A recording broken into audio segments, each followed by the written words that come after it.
আসসালামু আলাইকুম প্রিয় দর্শক, অন্য মঞ্চের আলাপচারিতায় আপনাদের সকলকে স্বাগত জানাচ্ছি। আসসালামু আলাইকুম। সরকার তারেক রহমান সরকার আসার পরে 4-5 মাস যাচ্ছে। আমরা সেই অর্থে সরকারের বড় কোনো সমালোচনা করিনি। আমরা বলেছি যে সরকারকে আমরা 6 মাস সময় দিতে চাই, অন্তত বছরখানেক সময় দিতে চাই। 1 বছর যাওয়ার আগে একটা সরকারকে পরিপূর্ণভাবে সফল না ব্যর্থ, খারাপ না ভালো, স্বৈরাচার কি স্বৈরাচার না, এই বিবেচনা কোনোভাবে করা যায় না। ইউনূসের ক্ষেত্রে আমরা এই কাজটাই করেছিলাম। ইউনূসের ক্ষেত্রে আমরা 6 মাস সময় নিয়েছিলাম। 6 মাস পরে আর সব সহ্যের বাঁধ ভেঙে গেছিল। মানুষজন আমাদেরকে কিছু প্রশ্ন করছে, আমরা কি আমেরিকার কলোনিতে রূপ নিতে যাচ্ছি? খুব সাধারণ মানুষের প্রশ্ন। আমরা কিছুক্ষণ আগে লাইভে ছিলাম, সেই লাইভে দেখলাম মানুষ আমাদেরকে প্রশ্ন করছে, আমরা কি আমেরিকার কলোনি হয়ে যাচ্ছি? আমরা কি আমেরিকার উপনিবেশ হয়ে যাচ্ছি? আমার কেন যেন মনে হচ্ছে যে আজকে থেকে 200 বছর পরে বাংলাদেশের যদি এরকম ইতিহাস লেখা হয় যে ওই যে পলাশীর প্রান্তরে মির্জাফর যা করেছিল, সিরাজউদ্দৌলাকে হারানোর পরে মির্জাফর তাকে নবাব বানানো হয়, পুতুল নবাব, তারপর আস্তে আস্তে এই বাংলার স্বাধীনতা অস্তমিত হয়। 200 বছর লাগলো সেই স্বাধীনতা আবার ফিরে পেতে। এমন যদি লেখা হয় যে 5ই আগস্ট 2024-এ বাংলাদেশে একটা অভ্যুত্থান ঘটানো হয়েছিল এবং সেই অভ্যুত্থান ঘটানোর মধ্যে দিয়ে এই বাংলাদেশে ইউনূস নামে একটা পুতুল নবাব বসানো হয়েছিল, এবং তারই ধারাবাহিকতায় তারপরে আমার কাছে ভাবতে খুব কষ্ট লাগছে যে এই তারেক রহমান সরকার, যেখানে তারেক রহমানের এখনো তার বডি ল্যাঙ্গুয়েজ, তার কোনো কর্মকাণ্ডের এখনো মেজর কোনো বিচ্যুতি আমরা খুঁজে পাই নাই। মেজর কোনো বিচ্যুতি, হ্যাঁ দেশ পরিচালনায় কিছু বিষয় টিষয় করছে, কিন্তু তার বলতে, যেমন শেখ হাসিনার ক্ষেত্রে অনেক সময় বলা যেত শেখ হাসিনা এটা কি বললো, ওইটা কি করলো, তারেক রহমানের ক্ষেত্রে এখনো ওইরকম সুস্পষ্টভাবে বলা যাচ্ছে না। কিন্তু এই যে ঘটনাটা ঘটালো সংসদের দক্ষিণ প্লাজায় আমেরিকান স্টাইলে, আমেরিকাকে দিয়ে বাংলাদেশে 55 বছরের বাংলা স্বাধীন বাংলাদেশে প্রথমবারের মতো আমেরিকাকে কেন সংসদ ভবনে এখানে জায়গা দিতে হলো? আমেরিকার স্বাধীনতা দিবস উদযাপন করবে, ঢাকা শহরে জায়গা কম ছিল। এটা অবশ্যই আমেরিকার কোনো একটা চাল বা কোনো একটা সিগনিফিকেন্ট কিছু। আমেরিকা চেয়েছে বাংলাদেশকে দেখাতে, পৃথিবীতে দেখাতে যে বাংলাদেশে দেখো, বাংলাদেশের সংসদ ভবনও আমাদের একেবারে মুঠের মধ্যে। আমরা চাইলে বাংলাদেশের সংসদ ভবনে গিয়ে আমাদের জাতীয় সঙ্গীত বাজাইতে পারি, এবং তাদের যত লোকজন আছে দেখো আমার সামনে এসে কেমনে বসে থাকে। সেখানে বাংলাদেশের পররাষ্ট্রমন্ত্রী আছে, বাংলাদেশের স্বরাষ্ট্রমন্ত্রী আছে, ওই কথা তথাকথিত বিরোধী দল। আমি জামাতকে বিরোধী দল বলতে রাজি না। জামাত একরকম সরকারের পার্টি, বিএনপির পার্টি, সেই জামাতের আমির। তারপরে আমি এক ঝলক বোধহয় শফিকুল আলমরেও দেখলাম, এরপর মায়ের দোয়ার তুলি, এরা সবাই ওখানে আছে। এর বাইরে আরো কিছু চেহারা দেখেছি, যে চেহারাগুলোকে ওই যে মার্কিন $29 বিলিয়ন বলে না, এই $29 বিলিয়ন যাদের কথা ধারণা করা হয়, সন্দেহ করা হয় $29 বিলিয়ন ভাগ পেয়েছিল, এই লোকগুলা সব জমায়েত হয়ে আমেরিকার স্বাধীনতা দিবস পালন করছে। কিভাবে পালন করছে দেখেন, খবরটা হচ্ছে কিরকম। মানে এটা আসলে আমার কাছে অবাক লাগতেছে যে স্বাধীন সার্বভৌম বাংলাদেশকে আজকে এই জায়গাটায়, যদি এই জায়গায় আজকে আমেরিকার স্বাধীনতা দিবস এখানে পালন করতে দিবে ভারতের স্বাধীনতা দিবস পালন করতে। ভারতের স্বাধীনতা দিবস পালন করলে ভারত বিরোধীরা তো সরকারকে পারলে ফেলায় দিবে।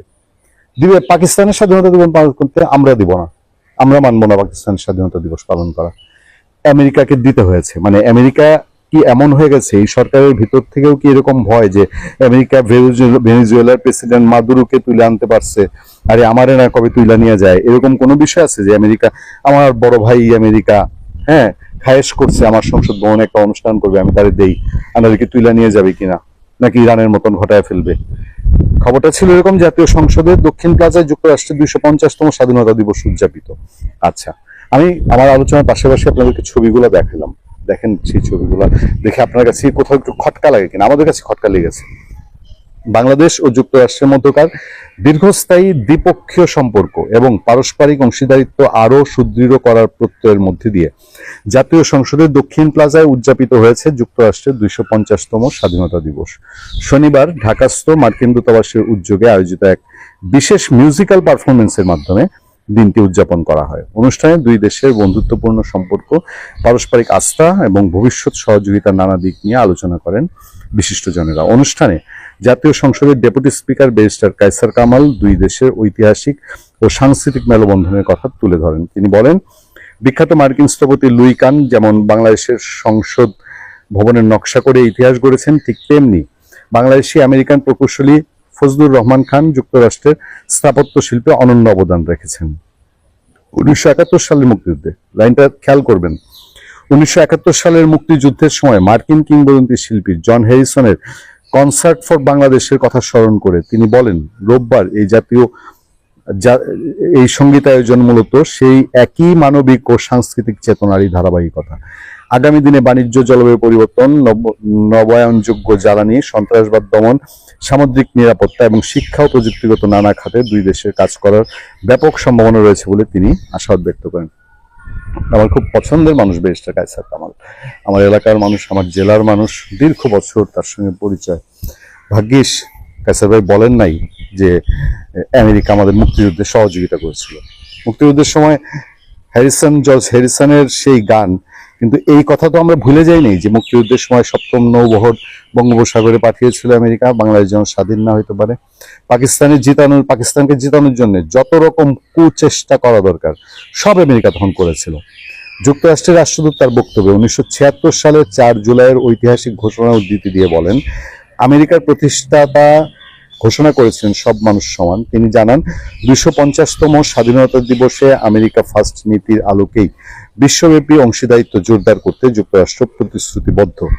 বাংলাদেশ যুক্তরাষ্ট্র সম্পর্ক আরো সুদৃঢ় করার উপর জোর দিয়ে তিনি ইন্দো প্যাসিফিক অঞ্চলের টেকসই নিরাপত্তা, আঞ্চলিক শান্তি রক্ষার্থে ভবিষ্যৎ সহযোগিতা প্রধান ভিত্তি হিসাবে উল্লেখ করেন।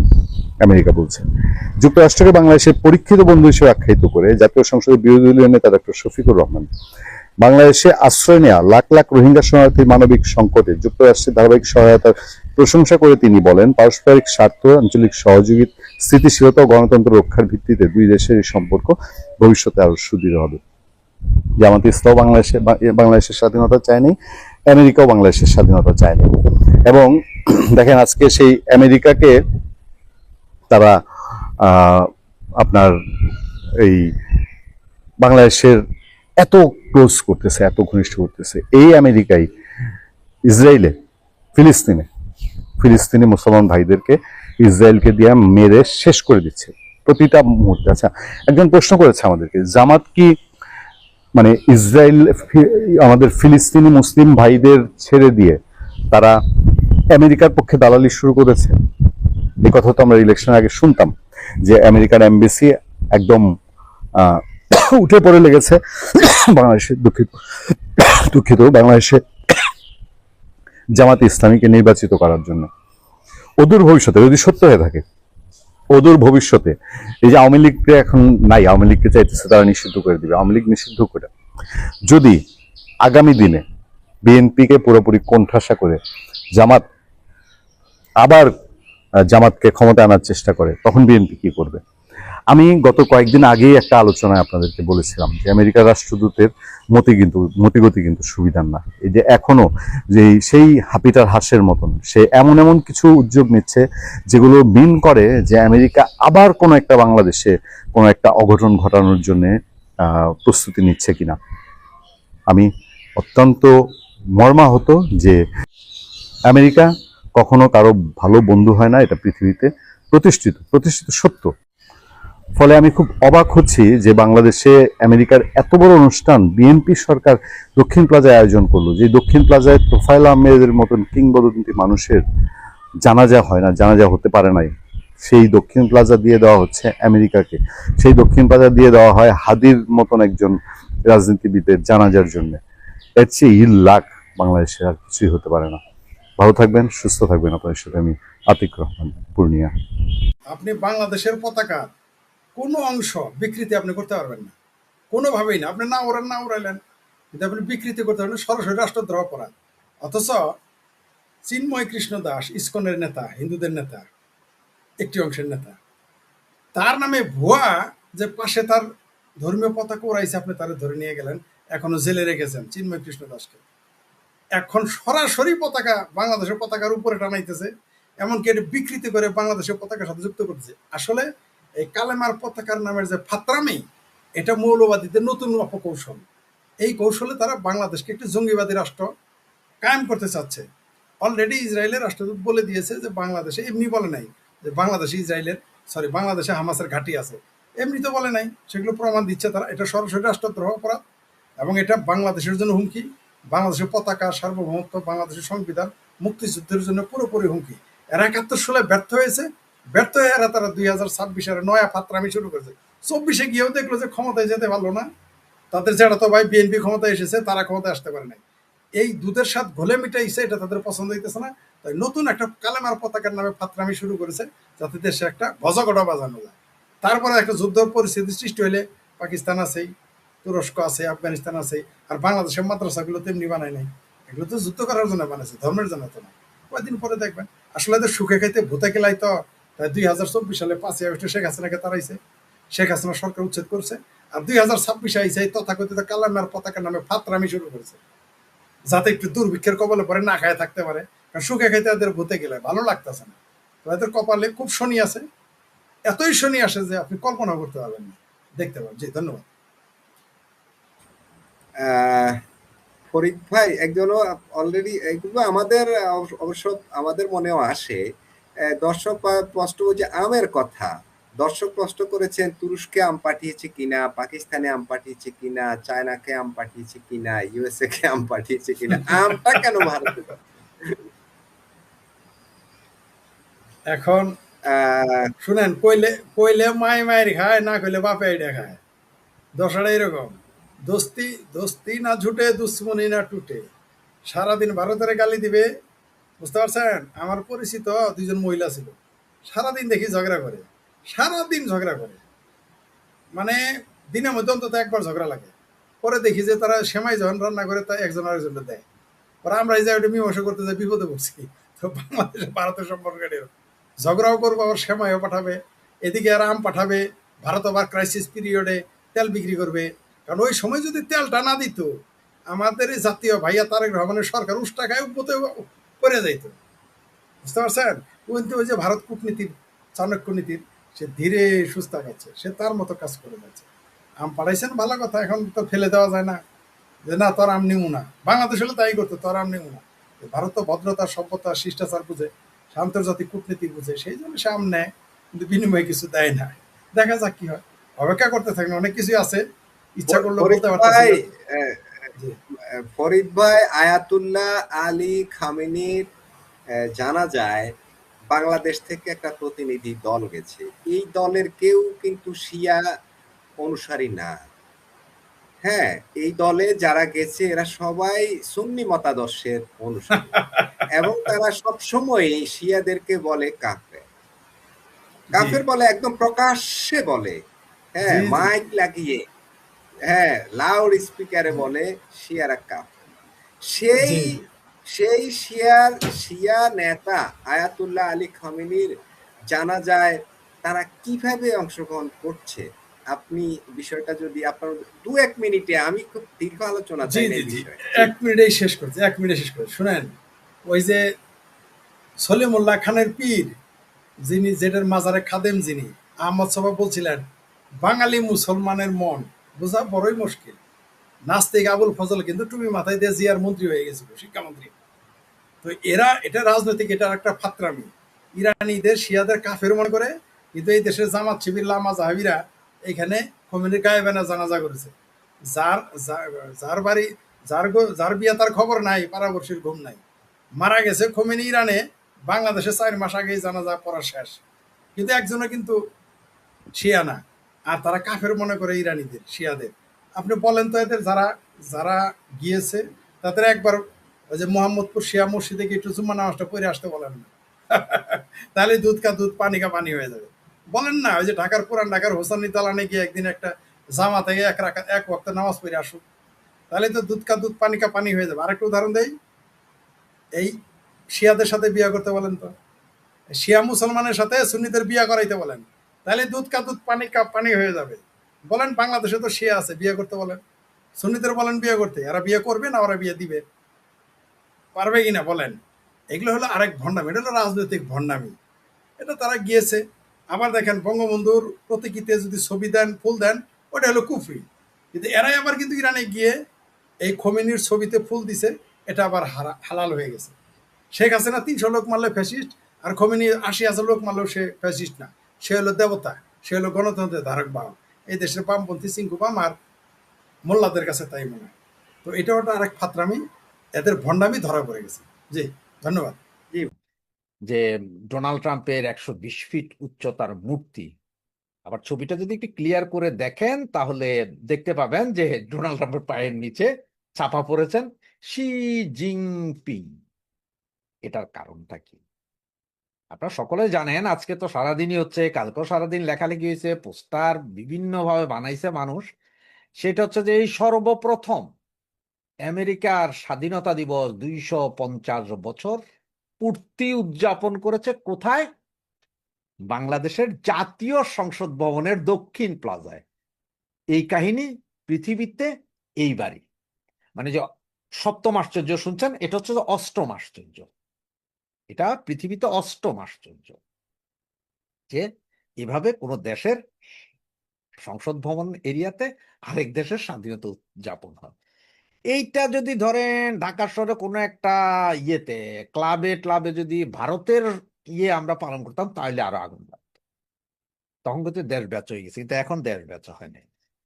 বা আমেরিকার এই স্বাধীনতা দিবস কিন্তু পাইকারাও পালন করে নাই, বা আমেরিকার দালাল যারা, যেমন ধরেন আপনার জাপান আছে, কোরিয়া আছে, তাইওয়ান আছে, এরাও কেউ পালন করে নাই। করছে কারা? বাঙালি জাতিরা। আর সবচেয়ে মজার আর একটা বিষয় কি জানেন?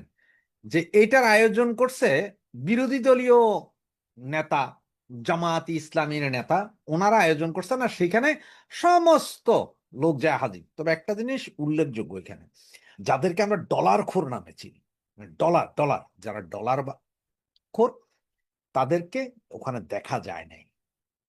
এইগুলা আর 120 ফিট যে জন্য বললাম সেটা হচ্ছে যে দেখেন, এখন দুইটা কাজ করতে পারে জামাতে ইসলাম, যেহেতু আওয়ামী লীগ ঠেকানো হচ্ছে তাদের মূল উদ্দেশ্য, সুতরাং দুইটা কাজ করতে পারে। এক, দক্ষিণ প্লাজায় 120 ফিটের সেম মূর্তি যেটা পোস্টারে দেখছেন বা ব্যানারে দেখছেন, সেম ডোনাল্ড ট্রাম্পের ব্রোঞ্জ মূর্তি। তো ব্রোঞ্জ মূর্তি বানানোর জন্য অবশ্যই জাতির জনক বঙ্গবন্ধুর যে ব্রোঞ্জ মূর্তিগুলো ভাঙা হয়েছিল ওগুলার গলায় টলায় একটা মূর্তি বানাইতে পারে। আর দ্বিতীয় আরেকটা কাজ করতে পারে, সেটা হচ্ছে সাভার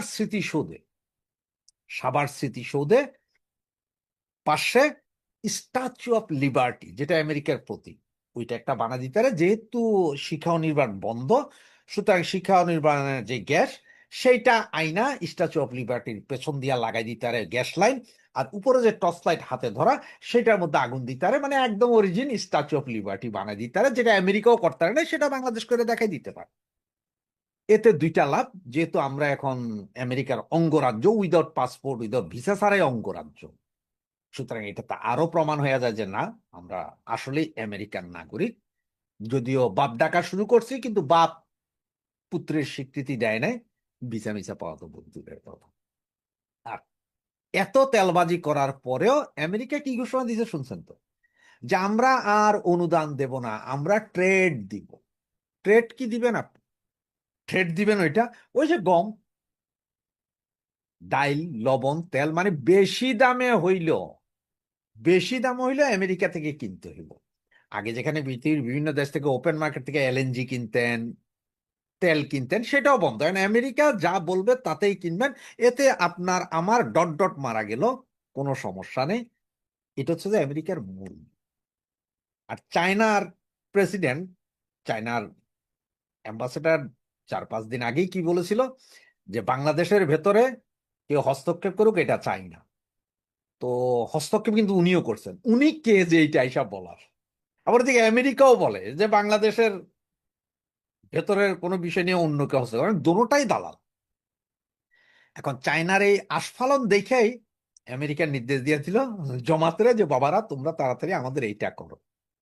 এখন অদূর ভবিষ্যতে দেখার বিষয় আছে যে চুক্তিগুলো কি কি হয়, কি কি ভাবে চুক্তি হয়।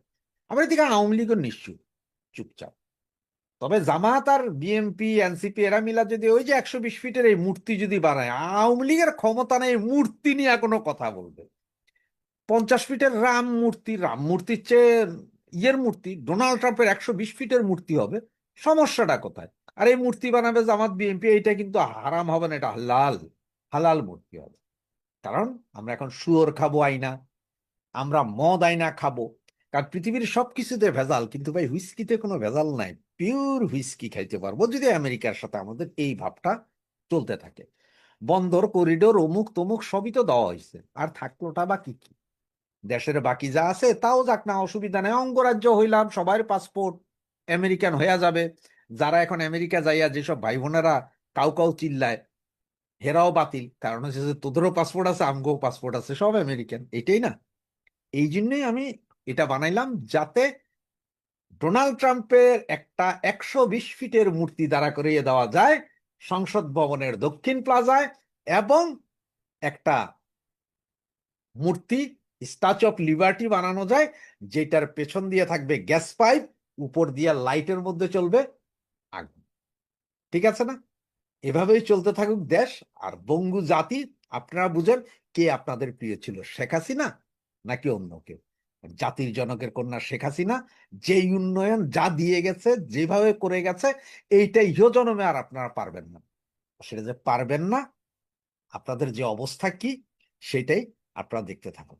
জয় বাংলা, জয় বঙ্গবন্ধু। 2024-এর বুদ্ধিজীবী কারা? ফরহাদ মজহার, সলিমুল্লাহ, পিনাকি ইলিয়াস, মাহমুদুর রহমান।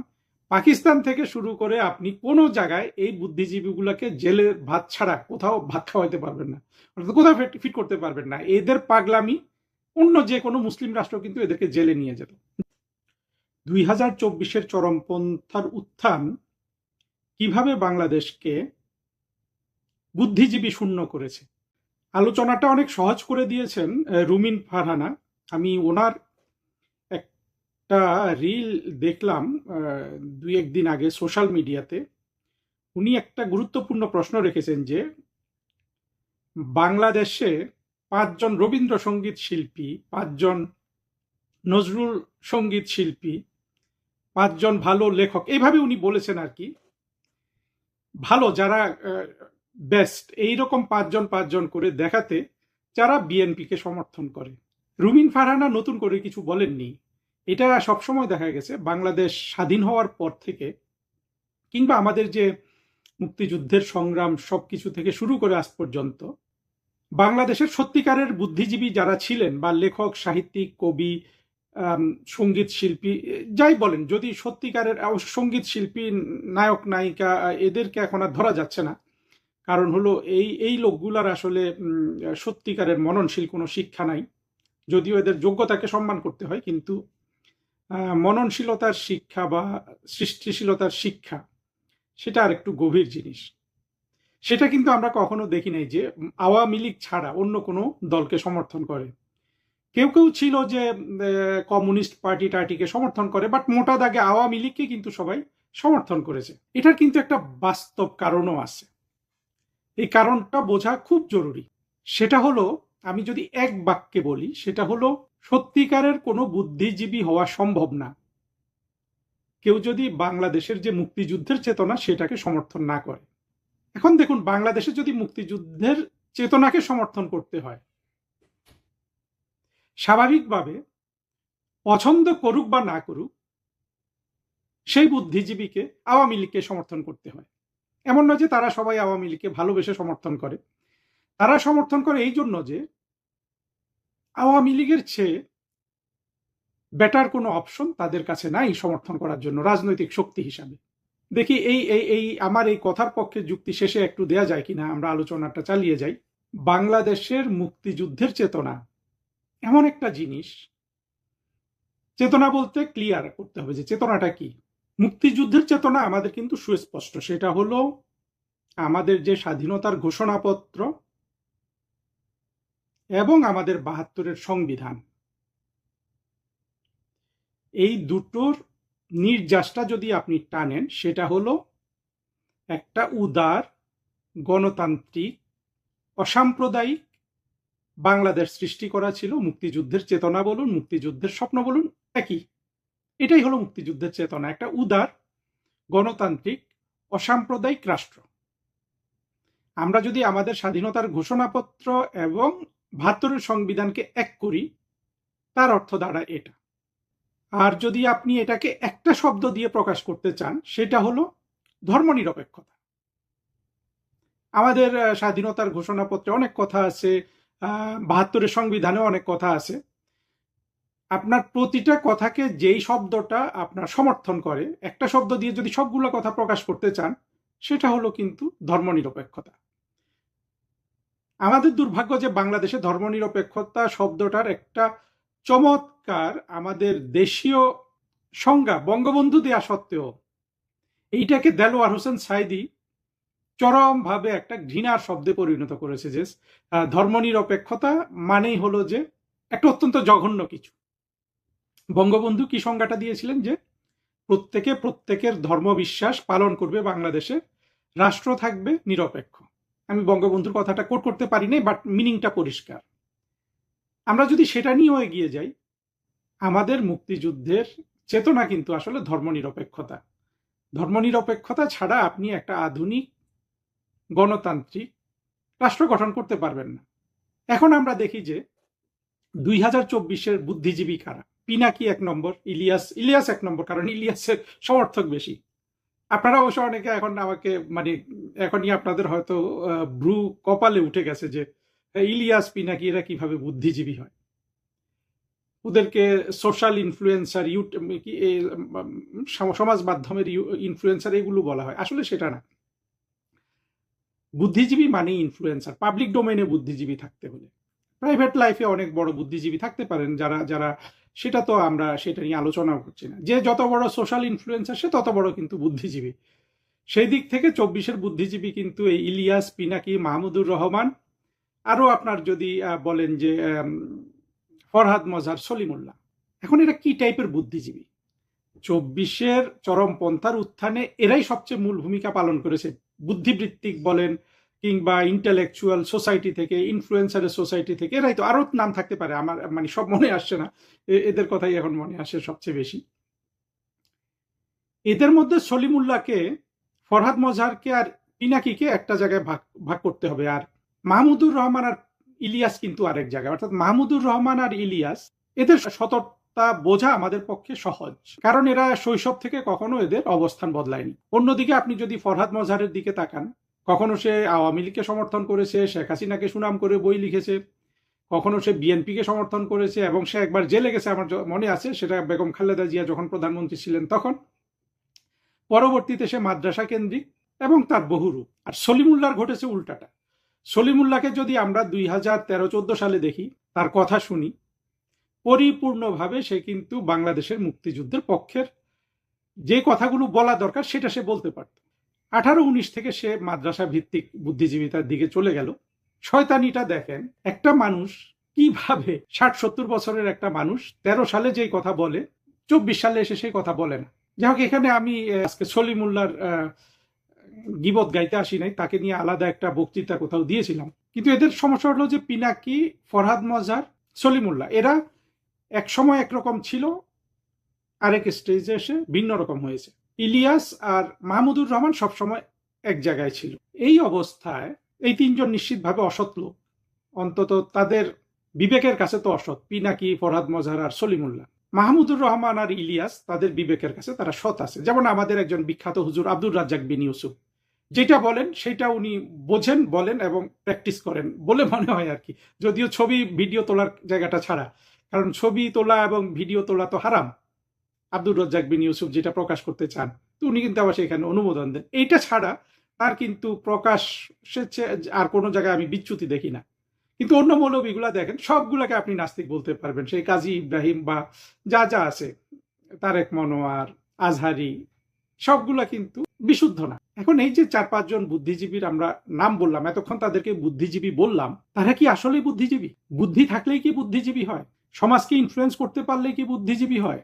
আমি কিন্তু বলেছি যে এরা বুদ্ধিজীবী, কিন্তু এখন আবার ভিন্ন কথাটা, যেটা আসলে প্রকৃত বুদ্ধিজীবীর জায়গায় আমাদের আসতে হবে, সেটা হলো বুদ্ধিজীবী হতে হলে আপনাকে যুক্তির অধীন হতে হবে। সলিমুল্লাহ, ফরহাদ মজহার, পিনাকি, ইলিয়াস, সবার এখনকার যে বুদ্ধিজীবিতা, এইখানে সমস্যাটা হলো তারা কিন্তু যুক্তির অধীনে আর বুদ্ধিজীবিতা করছে না। তাদের ক্লায়েন্ট অনেক বড়, কিন্তু যুক্তির বুদ্ধিজীবিতা তারা করছে না।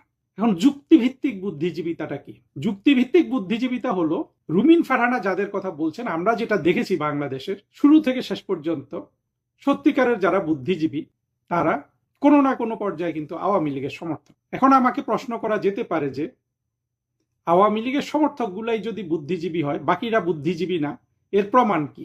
দেখুন, প্রমাণটা দেয়া কঠিন, কিন্তু বোঝানো কঠিন, কিন্তু অসম্ভব না। পৃথিবীর স্রোতটা যদি আমরা দেখি যে পৃথিবীতে কিভাবে আপনার সভ্যতার বিকাশ হয়েছে, মানুষের বিকাশ হয়েছে, সেটা হচ্ছে পুরোপুরি সাম্প্রদায়িকতা থেকে অসাম্প্রদায়িকতাকে গ্রহণের মাধ্যমে। আপনি যদি আজকে পৃথিবীর দিকে তাকান, আমাদের মূল সমস্যাটা তো আসলে মুসলমান এবং ইসলাম ধর্মকেন্দ্রিক জঙ্গিবাদ, মৌলবাদ এগুলো নিয়ে। তো আপনি যদি অন্যান্য মুসলিম দেশগুলোর দিকে তাকান, সৌদি আরবের দিকে তাকাতে পারেন, মিশরের দিকে তাকাতে পারেন, মধ্যপ্রাচ্যের অন্যান্য দেশগুলোর দিকে তাকাতে পারেন, তারাও কিন্তু আপনার অসাম্প্রদায়িক বুদ্ধিজীবিতাকে মেনে নিয়েছে। ফলে এই দেশগুলোতে এই যে 5 জনের নাম বললাম, সলিমুল্লাহ, ফরহাদ মজহার, ইলিয়াস, পিনাকি, মাহমুদুর রহমান, কোন অমুসলিম দেশে তো এদের কোন রকম আপনার জায়গা নেই, এমনকি মুসলিম দেশগুলোতেও কিন্তু এদের কোন রকম এখন আর জায়গা নেই। ফরহাদ মজহার যদি আপনার এইসব বুদ্ধিজীবিতা সে যদি সৌদি আরবে করত, তার কি অবস্থা হতো? কিংবা পিনাকি, কিংবা ইলিয়াস, কিংবা মাহমুদুর রহমান, যারা বাংলাদেশে জঙ্গিবাদ কায়েম করতে চায়, সৌদি আরব তো তাদের এটা দিত না করতে, মিশর দিত না, মিডল ইস্টের কোনো দেশ দিত না। এর মানে হলো যে এইসব ইসলামিক দেশগুলো কিন্তু তাদের নিজস্ব ফ্রেমওয়ার্কের মধ্যে তারা একটা ইসলাম পালন করে, তারা ইসলামিক রাষ্ট্র, সব ঠিক আছে, কিন্তু তারা কিন্তু উদার গণতান্ত্রিক বুদ্ধিজীবিতাটাকে মেনে নিয়েছে, অর্থাৎ যেটা শাশ্বত, যেটা সভ্যতার পক্ষের বুদ্ধিজীবিতা, যেটা সত্যিকারের বুদ্ধিজীবিতা। কিন্তু আমরা সেটা বাংলাদেশে রক্ষা করতে পারিনি। বাংলাদেশে আমাদের 2024-এর জঙ্গি উত্থানে আওয়ামী লীগের পক্ষের যেসব বুদ্ধিজীবী ছিল, তারা তো এখন অন্তত পাবলিক লাইফে নাই, পাবলিক ডোমেইনেও নাই, তারা সম্ভব না, তাদেরকে তো মেরে ফেলা হবে। আমাদের অধ্যাপক জাফর ইকবাল ছিলেন, তাকে তো এখন লুকিয়ে থাকতে হচ্ছে, কারণ তার জীবন অবশ্যই সংকটাপন্ন বর্তমানে যে মানে জঙ্গি উত্থানের পর থেকে যে বর্বরতা চলে আসছে সেখানে। ফলে রাষ্ট্র এখন পুরোপুরি ফরহাদ মজহার আর সলিমুল্লাহ খান, পিনাকি, ইলিয়াস, মাহমুদুর রহমানের দখলে, এবং এদেরকে সারা পৃথিবীর কোনো জায়গায়, একমাত্র আফগানিস্তানে দিতে পারে। পাকিস্তান থেকে শুরু করে কোন মুসলিম দেশে, অমুসলিম দেশগুলোর কথা বাদ দেন, অমুসলিম দেশ তো আসলে এইসব ঝামেলার মধ্যেও নাই, তাদের তো এইসব সমস্যাই নেই। পাকিস্তান থেকে শুরু করে আপনি কোনো জায়গায় এই বুদ্ধিজীবীগুলোকে জেলের ভাত ছাড়া কোথাও ভাত খাওয়াইতে পারবেন না, কোথাও ফিট করতে পারবেন না। এদের পাগলামি অন্য যে কোনো মুসলিম রাষ্ট্র কিন্তু এদেরকে জেলে নিয়ে যেত। আমাদের দুর্ভাগ্য, মুক্তিযুদ্ধের পক্ষের শক্তি আওয়ামী লীগ সত্যিকারের বুদ্ধিজীবী সৃষ্টি করার কোনো পদক্ষেপ তারা নেয় নাই। ফলে যেসব দুর্বল বুদ্ধিজীবী ছিল, দুর্বল বলতে আমি বুদ্ধিজীবিতায় বলছি না, সৃষ্টিশীলতায় এবং টাকা কড়িতে, অনেকে অবশ্য টাকা কড়িরও মালিক হয়েছে, সেটা ভিন্ন কথা, তারা কেউ কিন্তু আর 2024-এ টিকতে পারলো না, পারার কথাও না। একজন সাধারণ জঙ্গিবাদের সমর্থক রাষ্ট্রের জন্য যতটা ক্ষতি করে, এই ফরহাদ মজহার, সলিমুল্লাহ, পিনাকি, ইলিয়াস, মাহমুদুর রহমানরা রাষ্ট্রের জন্য অনেক বেশি ক্ষতি করে। এবং 2024 আমাদেরকে, অর্থাৎ বাংলাদেশকে এদের আধিপত্যে রেখে গেল। আমাদের জন্য আসার কথা হলো ফরহাদ মজহার, সলিমুল্লাহ, পিনাকি, ইলিয়াস, মাহমুদুর রহমান, এরা যা করে, যা বলে, যেই ইনফ্লুয়েন্স করে, সেখান থেকে যেই মানুষ সৃষ্টি হয়, তারা যে কোনো রাষ্ট্রকে কিন্তু ডুবিয়ে দেয়, যেভাবে আজকে বাংলাদেশ ডুবছে। আমি বিশ্বাস করি মানুষ পুরোপুরি ডুবতে চায় না, সাধারণ মানুষও না, যারা নিরীহ মানুষ অত কিছু বোঝে না, তারাও পুরোপুরি ডুবতে চায় না। পানি গলা পর্যন্ত আসলে বাংলাদেশের সাধারণ জনগণই কিন্তু এই বুদ্ধিজীবীগুলোকে আক্রমণ করবে, ফরহাদ মজহার এবং গং যেগুলো আছে। প্রশ্নটি হলো, এই যে তিনি বললেন আওয়ামী লীগ একদম নিশ্চিহ্ন হয়ে গেছে, আওয়ামী লীগকে আসলে কতটা নিশ্চিহ্ন করতে পারলো এই সরকার, জানার চেষ্টা করব। আমার সঙ্গে যুক্ত আছেন কানাডার অধ্যাপক, বীর মুক্তিযোদ্ধা ওমর সেলিম শের। আমি আপনাকে ধন্যবাদ জানাচ্ছি, কৃতজ্ঞতা জানাচ্ছি আমাকে সময় দেওয়ার জন্য। ধন্যবাদ তৌফিক, আমাকে যুক্ত করার জন্য। ভূমিকা যেটুকু বললাম, আপনার ব্যাখ্যা কি হবে? নিশ্চয়ই আপনি শুনেছেন সালাউদ্দিন হ্যাঁ, সাহেব আমি এর আগে শুনেছি বলেছেন। এবং নিউজটা দেখেছি। সালাউদ্দিন তো এক একদিন এক একটা কথা বলছে, এদের আসলে মাথা ঠিক নাই। যেদিন থেকে জননেত্রী শেখ হাসিনা বঙ্গকন্যা অ্যানাউন্স করেছে যে সে দেশে ফিরবে, তার থেকে তাদের মাথা খারাপ হয়ে গেছে এবং তারা আবল তাবল বকতেছে। এই তারেক জিয়া দুদিন আগে বা একদিন আগেই বা ওই অনুষ্ঠানে না, আর একটা অনুষ্ঠানে বলেছে ঐক্যবদ্ধভাবে সবার সাথে রাজনীতি করতে চায় সে। ঐক্য নিয়ে, তার ঐক্য কাদের সাথে করবে? সে তারা আর মামুরা, মানে তারা আর জামাতরা, নাকি সে কি মিন করেছে? সে মিন করেছে নিশ্চয়ই আওয়ামী লীগের কথা মিন করেছে। তো প্রধানমন্ত্রী এখানে বসে অবস্থাতেই সে বলতেছে, তাতে প্রধানমন্ত্রী প্রোটেস্ট করে নাই। তার মানে সে নিশ্চয়ই আওয়ামী লীগকে বাদ দিয়ে ঐক্যর কথা বলতে চাচ্ছে। যদি ঐক্য করতে হয় সবাইকে নিয়ে সে রাজনীতি করতে চাচ্ছে, এই কথাটা সে বলেছে। এটা সবাই একবার প্রত্যেকটা নিউজ পেপার রিপোর্টও হয়েছে। তো এখন হ্যাঁ, এই এবং সালাদ তার তার প্রয়াত মায়েরও রেফারেন্স দিয়েছে যে মা হ্যাঁ থাকলেও হ্যাঁ বলতেন সবাইকে সবাইকে নিয়েই রাজনীতি সবাইকে করার। নিয়ে রাজনীতি করবে, সে আওয়ামী লীগকে বাদ দিতে চায় না, এইটাই মিনিংটা হচ্ছে। কিন্তু সালাউদ্দিন যখন এই কথাটা বললো স্বরাষ্ট্রমন্ত্রী হিসাবে, যে আওয়ামী লীগের মরণ হয়ে গেছে, দিল্লিতে কবর হয়ে গেছে, হ্যাঁ দাফন হয়ে গেছে, এই ধরনের একটা শব্দ সে ব্যবহার করেছে। জি, তো এটা তো স্পষ্ট একটা ধৃষ্টতা, মানে তার পার্টির নেতাকে অপমাননা করা এবং তাকে অপমান করা, তার কথাটার বরখেলাপ করলো আর কি। সবাই বলতে তো সবাইকে মিন করেছে, সে তো ব্যাখ্যা দেয়নি যে আমি শুধু জামাত, এনসিপি বা জাতীয় পার্টি বা লেফটিস্ট পার্টি এদেরকে নিয়ে করবো, আওয়ামী লীগ বাদ, এইটা তো বলে নাই তারেক জিয়া। তো অবভিয়াসলি এখান থেকে যে ইন্টারপ্রিটেশনটা করা যায় সালাউদ্দিনের বক্তব্য থেকে, একদম স্পষ্ট বক্তব্য বোঝা যাচ্ছে যে তারা চাচ্ছে আওয়ামী লীগকে একেবারে শেষ করে দিতে। কিন্তু আওয়ামী লীগ তো শেষ হওয়ার পার্টি না, যেটা জিয়ার সালাউদ্দিনের জন্মের আগে, সালাউদ্দিনের জন্ম তো 60 সালের দিকে হবে, কিন্তু তার অনেক আগে এই পার্টি জন্মগ্রহণ করেছে, 49-এ সেই পার্টি জন্মগ্রহণ করেছে। এবং এই দলের, আওয়ামী লীগের দলের হাত ধরে বাংলাদেশ স্বাধীনতা এসছে, বাংলাদেশের জাতীয় মানে সংসদ তৈরি হয়েছে এবং সেই সংসদে সংবিধান তৈরি করেছে এই আওয়ামী লীগ পার্টি। তো এই আওয়ামী লীগকে বাদ দিবে, তার মরণ হয়ে গেছে, এত বড় স্পর্ধা সে কোথা থেকে পাচ্ছে? সে মনে করতেছে যে আওয়ামী লীগের, তারা তো আওয়ামী লীগের কিছুই করতে পারেনি, মিথ্যা কেস দিয়ে বিভিন্ন আওয়ামী লীগের তৃণমূল কর্মীদেরকে তারা চেষ্টা করতেছে জেলের মধ্যে ঢুকিয়ে রাখতে বা তাদেরকে মেরে ফেলতে। এই যে কদিন আগে তুরাগ নদীতে যে এইটা আছে, বিবিসি রিপোর্টও করেছে যে তুরাগ নদীতে যে লাশগুলা পাওয়া গেল সমস্ত ছাত্রলীগের লাশ। তো এরা এই যে নিধন যজ্ঞ শুরু করেছে স্বরাষ্ট্রমন্ত্রীর যে কাজ, আইন শৃঙ্খলা বজায় রাখা, রুল অফ ল এস্টাবলিশ করা, রুল অফ ল তো নাই দেশের মধ্যে। তো এই রুল অফ লর কথা না বলে সে তার মধ্যে আওয়ামী লীগের ভূত চেপে বসেছে এবং আওয়ামী লীগকে সে এর আগেও একটা বক্তব্য দিয়েছিল আওয়ামী লীগের ব্যাপারে, আজকে আবার সে কালকে আবার সে একই উল্টা একটা বক্তব্য দিল, দিয়ে এটা সে তারা শয়নে স্বপনে সবসময় তারা আওয়ামী লীগকে দেখছে, আওয়ামী লীগের ভয়ে এত ভীত হয়ে আছে যে তারা আওয়ামী লীগ ছাড়া বাঁচতে পারে না, প্রতি কথা তারা আওয়ামী লীগের কথা বলতেছে। তার মানে হচ্ছে আওয়ামী লীগকে তারাই বাঁচিয়ে রেখেছে, তারা আওয়ামী লীগ তার মরে নাই, তাদের কথা দিয়েই বোঝা যাচ্ছে যে আওয়ামী লীগ এখনো বেঁচে আছে। আজকে এক জামাত এমপির একটা আস্ফালন দেখলাম যে শেখ হাসিনা মৃত্যুদণ্ড এই বছরই কার্যকর করতে হবে, না হলে দেশে আগুন জ্বলবে। আচ্ছা দেখা যাক কে কোথায় আগুন জ্বলে এবং কিভাবে আগুন জ্বলে, কিভাবে কার্যকর করে। এতই সোজা? এত তো সোজা না। তাহলে তারেক জিয়াও তো মৃত্যুর দণ্ডের প্রাপ্ত আসামি ছিল। ওদের আগে স্বরাষ্ট্রমন্ত্রী লুৎফুজ্জামান বাবরও তো মৃত্যুদণ্ড আসামি ছিল, জেল থেকে বের হয়ে এসছে।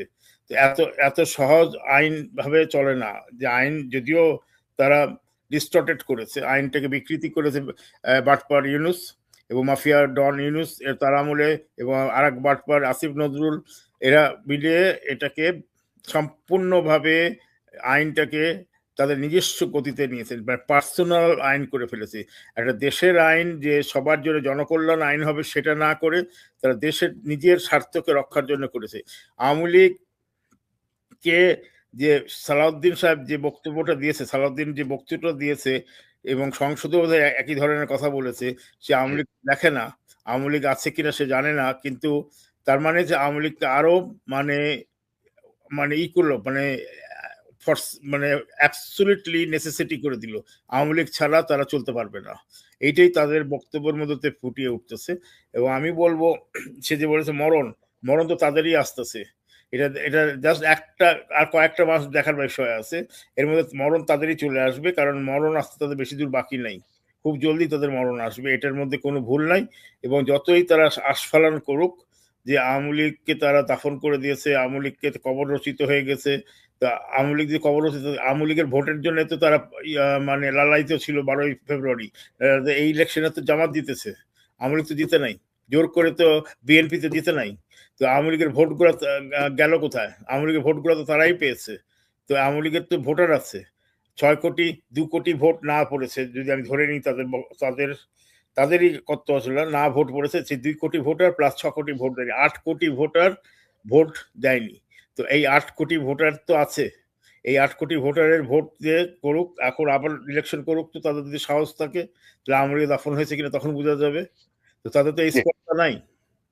জি, আমি যদি আপনার কাছ থেকে একটু জানতে চাই যে বা বিশ্লেষণ শুনতে চাই, এই সালাউদ্দিন সাহেব একদিকে বলছেন যে আওয়ামী লীগ নিশ্চিহ্ন হয়ে গেছে, আওয়ামী লীগের কবর হয়ে গেছে, দিল্লিতে দাফন হয়ে গেছে, তাইলে এই মাত্র কয়েকদিন আগেই আওয়ামী লীগের প্রতিষ্ঠা বার্ষিকীতে কাদের বিরুদ্ধে এরকম সেনাবাহিনী নামালো, কাদের জন্য, কিংবা এই এত যুদ্ধ অবস্থা তৈরি করলো, বা কাদেরকেই এত ধরপাকড় করছে, যা কারাগারে ভরছে, তো সবই আওয়ামী লীগ। তাহলে এই উনি এটা কি বললেন? একদিকে বললেন কবর হয়ে গেছে, আবার কাদের জন্য এই যুদ্ধ অবস্থা তৈরি করে? সে এই ধন্যবাদ। এইটা আমি মনে করতেছিলাম যে আরেকটা ঘটনা কদিন আগে যেটা করেছে, এই যে সে সেনাবাহিনী নামালো, নামিয়ে আওয়ামী লীগের কর্মীকে ধরো, আওয়ামী লীগদেরকে সন্ত্রাসী আখ্যায়িত করলো, করে তা কার বিরুদ্ধে করলো? তার মানে কি আওয়ামী লীগের দৃষ্টি প্রাসঙ্গিক? আওয়ামী লীগ প্রাসঙ্গিক বলেই সে এটা করেছে, নাহলে এটা করতো না। এখন সে আবার বলতেছে আওয়ামী লীগের মরণ হয়ে গেছে, আওয়ামী লীগের কবর হয়ে গেছে। একই মুখে 2 রকম কথা। তার মানে যেটা আমি প্রথমেই বলেছি যে তারা দিশেহারা হয়ে গেছে এবং পাগল হয়ে গেছে, তারা কি করবে নিজেরাই জানে না। আওয়ামী লীগের ভয়ে সমস্ত, এই বোধহয় আওয়ামী লীগ আসলো তাদেরকে খেলো, এই ভয়ে তারা অস্থির হয়ে আছে।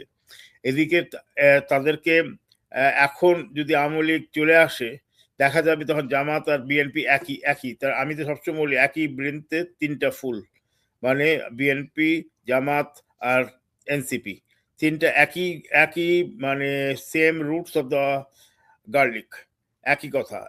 এটা বাংলা ভাষা বলতে গেলে খুবই খারাপ লাগে, কিন্তু এটাই আমি বললাম, সেম রুট। তো এই যে এরা একই বৃন্তে 3টা ফুল, তো এরা তো একসাথে হয়ে যাবে, তখন তখন আওয়ামী লীগ হবে তাদের কমন শত্রু। কারণ আওয়ামী লীগ হচ্ছে সত্যিকারের গণতান্ত্রিক দল এবং সত্যিকারের বাংলাদেশি পক্ষের দল। এরা কেউ বাংলাদেশির পক্ষের দল না। বিএনপি হচ্ছে প্রো পাকিস্তানি দল এবং রাজাকারদের পৃষ্ঠপোষকতার দল। কারণ তারেক জিয়ার বাবা জিয়াউর রহমান গোলাম আজমকে রাজনীতিতে ফিরিয়ে নিয়ে এসেছিল। জিয়াউর রহমানের দ্বারাই জামাত ইসলাম এবং তার মা খালেদা জিয়ার দ্বারা তারা মিনিস্টার হয়েছে, তাদের গাড়িতে ফ্ল্যাগ উঠেছে। সুতরাং এই জামাতকে পুনর্বাসন করেছে সম্পূর্ণভাবে বিএনপি। বিএনপির নেতা সালাউদ্দিন আবুল তাবুল বকবে, সে আর একটা কথা বলেছে, সেও নির্বাসিত হয়েছিল, তারেক জিয়াও নির্বাসিত হয়েছিল। নির্বাসিত না হলে নাকি তারা মিনিস্টার হতো না, প্রাইম মিনিস্টার হতো না। হ্যাঁ, সেটা নির্বাসিত হয়েছিল কারণ তারা সালাউদ্দিন তো নিজে নিজে নির্বাসিত হয়েছিল। তারেক জিয়া নির্বাসিত হয়েছিল মুচলেখা দিয়ে চলে গেছে, রাজনীতি করবে না, সে আবার ফিরে এসছে, মুচলেখা দিয়েই ফিরে এসছে, যার জন্য সে তার মার রেফারেন্স দিয়ে বলেছে সবাই রাজনীতি করবে। কিন্তু তার সাঙ্গপাঙ্গরা বলতেছে যে আওয়ামী লীগের কবর হয়ে গেছে, এবং তার মধ্যে প্রধান হচ্ছে এই স্বরাষ্ট্রমন্ত্রী সালাউদ্দিন। সালাউদ্দিনের স্বরাষ্ট্রমন্ত্রী থাকার কোনো যোগ্যতা নাই, সে যোগ্যতা হারিয়েছে তার এইসব আবল তাবল কথা বলার জন্য। এবং একইভাবে 2টা ডাবল স্ট্যান্ডার্ড প্লে করতেছে সে।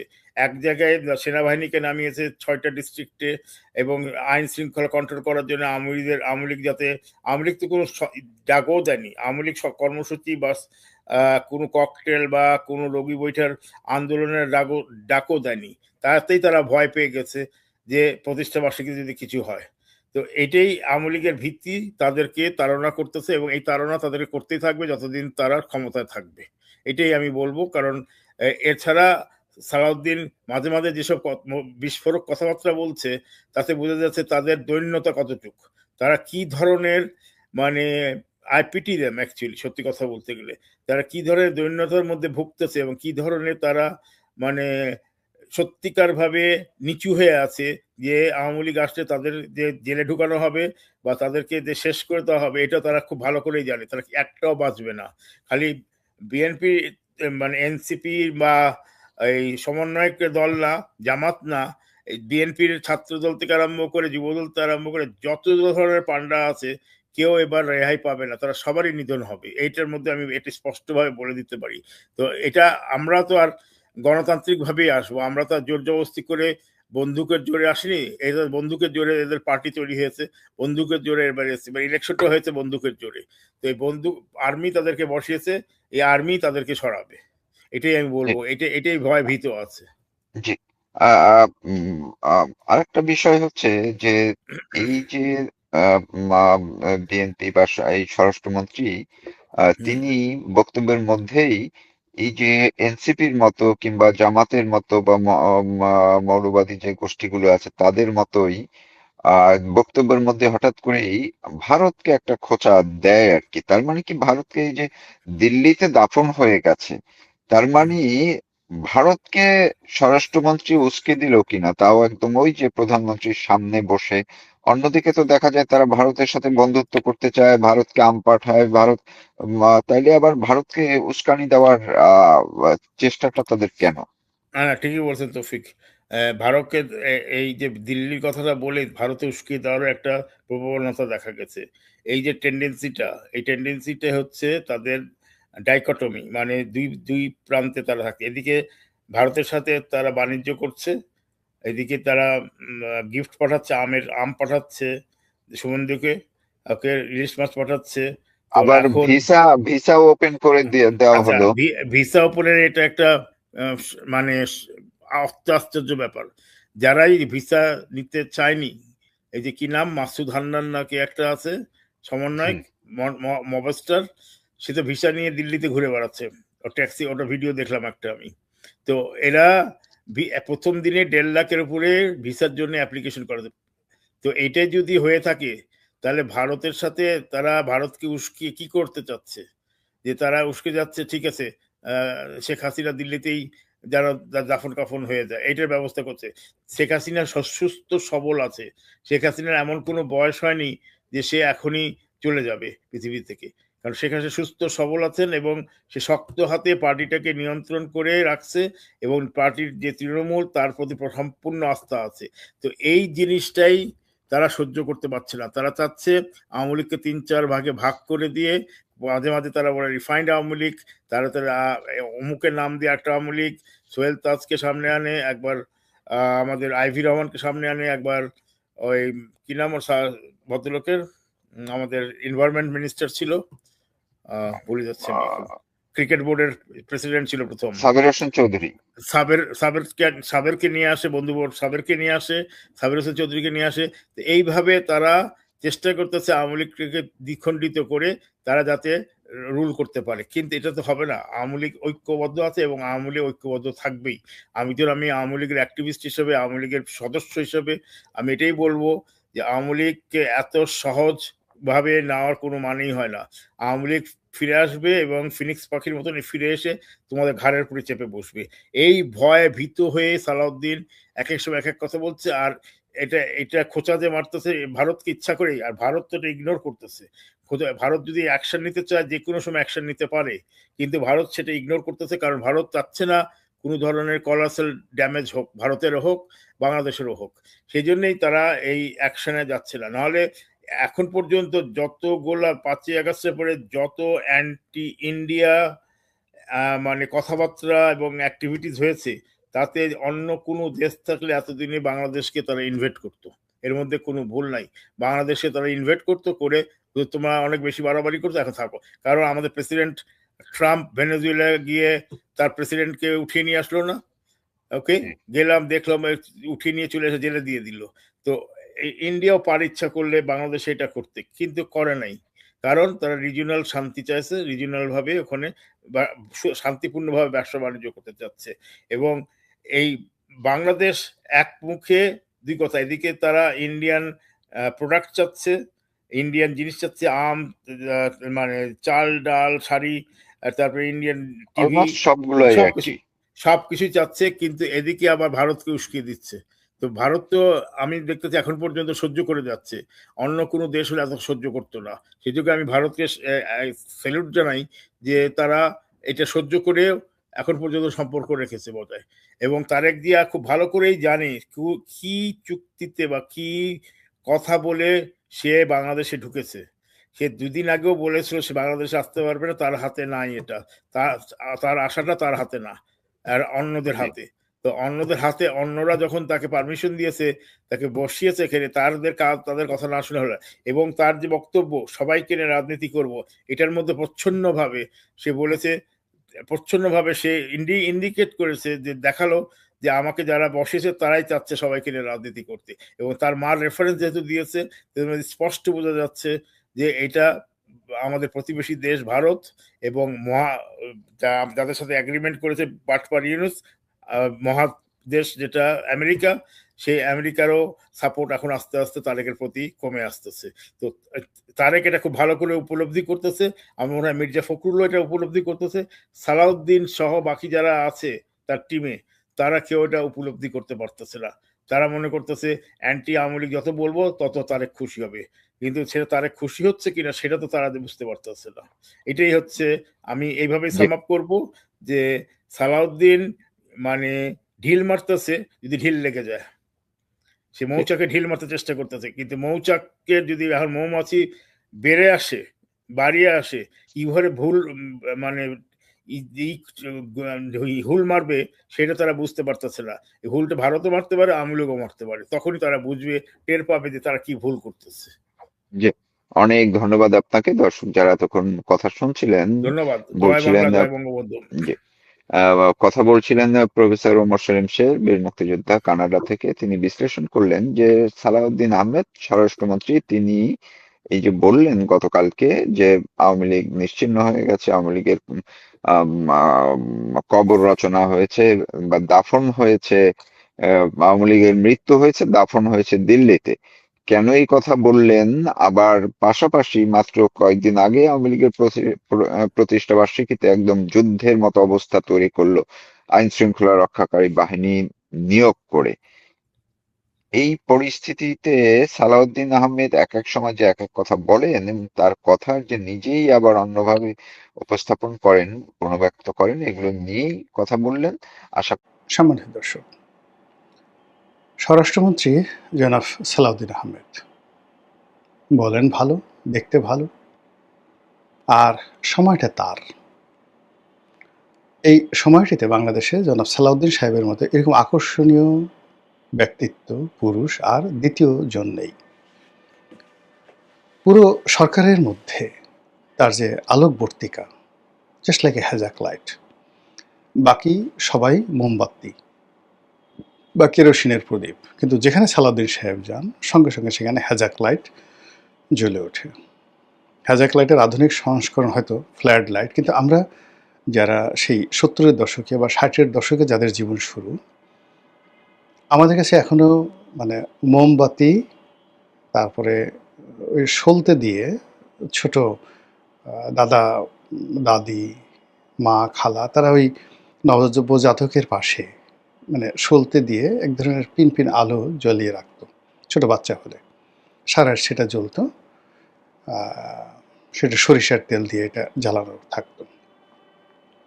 এর কারণ হলো যে প্রায় বেশিরভাগ বাড়িতে মাটির ঘর ছিল, সেই মাটির ঘর মানে খোদাই করে শিয়াল ঘরের মধ্যে ঢুকে যেত। তারপরে ইঁদুর, তারপরে আরও জিনিসগুলো রয়েছে যেটুকুলোকে বলা হয় কি যেন ভাইতে বলা হয় আমাদের দেশে। তো এরা এসে এই বাচ্চাদেরকে কামড় দিত, ছোট ছোট নবজাতক বাচ্চাদেরকে কামড় দিত। তো এর থেকে বাঁচার জন্য বেশিরভাগ গরিব মানুষের বাড়িতে আসলে এমনি চকিও ছিল না, তারা ফ্লোরে ঘুমাতো। তো এই জন্য হেরিকেন জ্বালানোর অবস্থাও অনেক মানুষের ছিল না, কেরোসিনের প্রদীপ জ্বালানোর অবস্থা তো প্রশ্নই আসে না। ওই জন্য ওই রেড়ির তেল বা সলতে দিয়ে সরিষার তেল দিয়ে তারা এই জিনিসটা জ্বালাতো। তো এরকম সলতের তেল, মোমবাতি মানে তেলের সলতে দিয়ে যে আলোটা বের হয় খুব ক্ষীণ, পিট পিট পিট পিট করে জ্বলে। তারপর হেরিকেন, কেরোসিনের প্রদীপ, তো এইগুলোর পাশে বা মশাল, এগুলোর পাশে যখনই একটা হ্যাজাক লাইট গ্রামে জ্বলতো বা বাজারে জ্বলতো, মানে আমাদের মতো যারা ছোট ছোট পোলাপান আমরা সেই হ্যাজাক লাইট দেখার জন্য আমরা পাগল হয়ে যেতাম। গ্রামের কোনো বিয়ে বাড়িতে যখন রাতে কোনো অনুষ্ঠান হতো, এবং একটা বা দুটো হ্যাজাক লাইট ভাড়া করে আনা হতো, এবং আপনাকে দাওয়াত করুক বা না করুক শুধু হ্যাজাক লাইট দেখার জন্য সেই ছেলেরা বুড়োরা ওই বাড়িতে গিয়ে হাজির হতো। এই ছিল হ্যাজাক লাইট।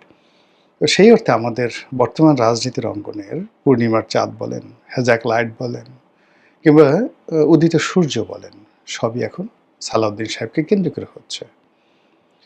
তাকে সবাই ডিফ্যাক্টো প্রধানমন্ত্রী বলছেন, আর অনেক কিছু। এখন এই সালাউদ্দিন সাহেব সম্প্রতি আওয়ামী লীগকে নিয়ে একটি অতি মূল্যবান কথা বলেছেন, খুবই গুরুত্বপূর্ণ। আর তার সেই গুরুত্বপূর্ণ বক্তব্যটি হলো যে দিল্লিতে আওয়ামী লীগের দাফন হয়ে গেছে, আওয়ামী লীগ আর ফিরে আসবে না, নো মোর আওয়ামী লীগ। কাজেই আওয়ামী লীগকে নিয়ে কোনো আলোচনা নেই। দাফন অর্থ কি? দাফন অর্থ মানে সমাধিস্থ করা। হিন্দু মতে চিতায় জ্বালিয়ে দেওয়া, মুসলমানদের ধর্মমতে জানাজা পড়ে তারপর কবরস্থ করা, এটিকে বলা হয় দাফন। আমাদের দেশে দাফন কাফন এই কথাটা খুবই ব্যাপকভাবে প্রচলিত। আপনি তো মুসলমান হন, তাহলে দাফন কাফনের আগে আপনাকে কতগুলো আনুষ্ঠানিকতা করতে হবে। এক নম্বর আপনাকে মরতে হবে, ইউ হ্যাভ টু ডাই, আপনাকে মরতে হবে। 2 নম্বর হলো যে মরার পরে মুসলমান ধর্ম অনুযায়ী আপনাকে গোসল করাতে হবে, পাক পবিত্র করতে হবে, আতর ঠাতর মাখাতে হবে। 3 নম্বর হলো আপনার জানাজা হবে। ও ও আপনাকে গোসল করার পর আপনাকে কাফন পরানো হবে, কাফনের কাপড় পরানো হবে। তারপর জানাজা হবে, জানাজার পরে আপনাকে কবরে যখন রাখা হবে ওটাকে বলা হয় দাফন। এখন সালাউদ্দিন সাহেব যে বক্তব্য দিয়েছেন সেই বক্তব্য অনুযায়ী আওয়ামী লীগের দাফন হয়ে গেছে, কবর হয়ে গেছে কোথায়? দিল্লিতে। এই কথাটার ভাব সম্প্রসারণ করব।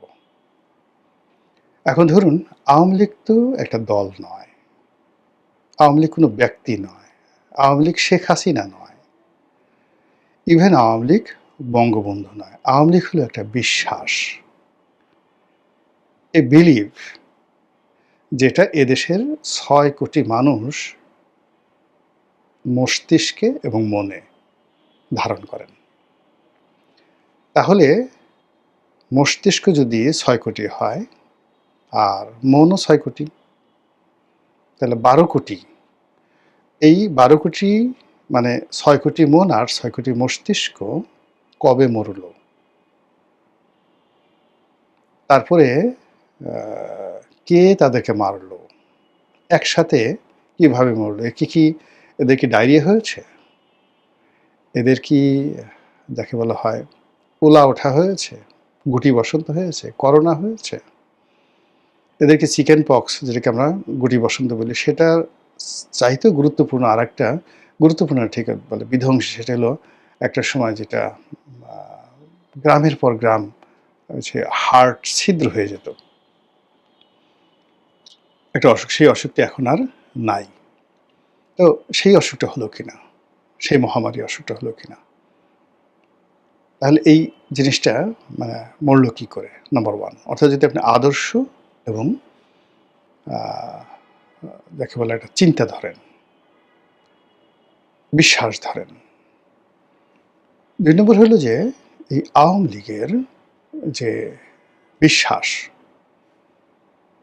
এবং যে আদর্শ এবং যে নীতি, সেটা জয় বাংলা হোক, তারপরে জয় বঙ্গবন্ধু হোক, শেখ হাসিনা হোক, বাংলাদেশি মানে বাঙালি জাতীয়তাবাদ হোক, ধর্মনিরপেক্ষতা হোক, মুক্তিযুদ্ধ হোক, মানে এই যে তার যে অনেকগুলো ন্যারেটিভ রয়েছে, আদর্শ রয়েছে। প্রথমত আওয়ামী লীগ এটা বিশ্বাস, মানে আওয়ামী লীগ নাম শুনলে, নৌকার কথা দেখলেই মানুষের মনের মধ্যে একটা নাচন তৈরি হয়ে যায়, মস্তিষ্কের নাচন তৈরি হয়ে যায়, এটা একটা পার্ট। সেকেন্ড হলো এটা মরলো কী করে, দিস ইজ মাই কোশ্চেন।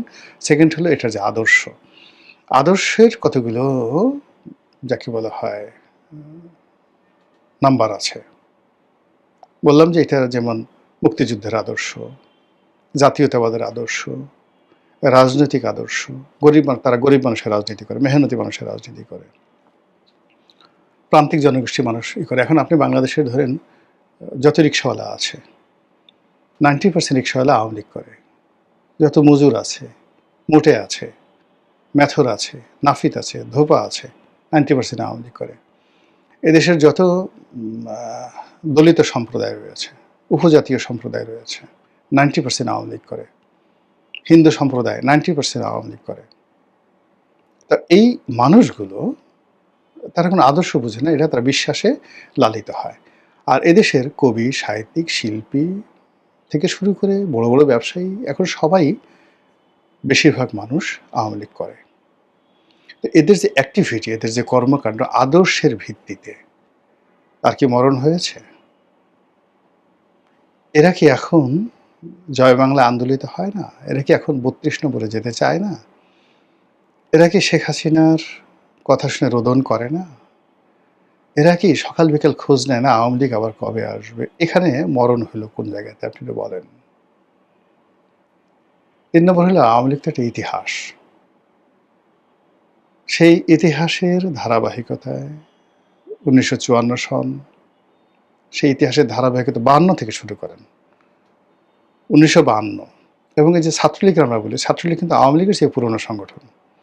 তো ছাত্রলীগ শুরু হয়েছে সেই কি বলবো পাকিস্তান জমানা থেকে। সেই পাকিস্তান জমানা থেকে প্রথমে ছাত্রলীগ, তারপরে আওয়ামী লীগ, আওয়ামী মুসলিম লীগ, তারপরে আওয়ামী মুসলিম লীগ থেকে মুসলিম লীগ, তারপরে 54 যুক্তফ্রন্ট নির্বাচন। এই যে একটা সুদীর্ঘ ইতিহাস, পরতে পরতে তারা তৈরি করেছে একটা সফলতার আর একটা ব্যর্থতার, একটা কলঙ্কের আর একটা হলো সাফল্যের।